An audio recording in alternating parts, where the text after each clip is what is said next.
Autorickshaw বন্ধের প্রতিবাদে গণ অবস্থান কর্মসূচি স্থগিত করেছে চালকরা।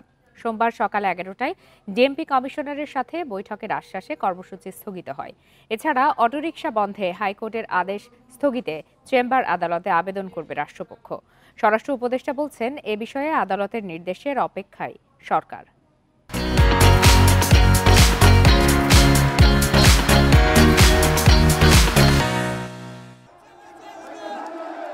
অটোরিকশা বন্ধের প্রতিবাদে রোববার সকাল 11টায় জাতীয় প্রেস ক্লাবের সামনে জড়ো হন অটোরিকশা চালকেরা।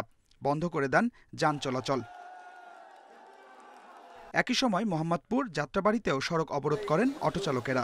যানজটে ভোগান্তিতে পড়ে নগরবাসী। যদি অটো গাড়ি না চলে, কর্ম যদি না থাকে, তাহলে গরিব মানুষ কি খাইবে?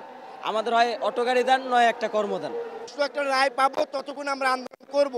থেকে আমার পরীক্ষা শুরু স্টুডেন্টের, এখন আমি সময় মতো পৌঁছাতে পারি না। অনেক টাইমও কনজিউম হচ্ছে, আমার অফিসে যেতে লেট হচ্ছে, ওইদিকে আমার কথা শুনতে হচ্ছে অফিসে যাওয়ার সময়। ব্যাটারি চালিত যানবাহনের লাইসেন্স ও রুট পারমিটের দাবি জানানো হয়। একই সাথে আন্দোলনে গ্রেপ্তার চালকদের মুক্তির দাবিও জানান নেতারা। বৈষম্য বিরোধী আন্দোলন সেই আন্দোলন যাদের বিরুদ্ধে প্রথম বৈষম্য করলো তারা হচ্ছে রিকশা শ্রমিক। আমরা তীব্র নিন্দা জানাই। অটো চালকদের আন্দোলনে সমর্থন দিয়েছে সিপিবি ও উদীচী। হাইকোর্টের আদেশ প্রত্যাহারের দাবি তাদের। সরকার কতগুলো অন্যায় নির্দেশ দেওয়ার মাধ্যমে তাদের জীবনকে দুর্বিষহ করার এক অন্ধকার হাতছানিকে নিদর্শন দেখিয়েছে।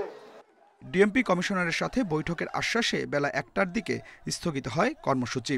এবং আমরা আশা করি প্রশাসন এই শ্রমিকদেরকে মানুষ হিসেবে বিবেচনায় নিয়ে আমাদের সাথে এই শ্রমিকের যেই সংকট, সেই সংকট নিরসনে আমাদের সাথে ভূমিকা রাখবেন।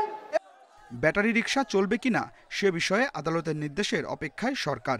একথা জানিয়ে শান্তিপূর্ণ আন্দোলনের আহ্বান জানান স্বরাষ্ট্র উপদেষ্টা। তাদের ক্ষেত্রে তো সবসময় তো আহ্বান যে তারা একটা শান্তিপূর্ণভাবে তাদের প্রোগ্রামটা চালায়। শান্তিপূর্ণভাবে, ভাঙ্গাভাঙ্গি তো কেউ চায় না, কেউ চাচ্ছে ভাঙ্গাভাঙ্গি। এটা করে কিন্তু তারা তাদের পপুলারিটি হারাচ্ছে।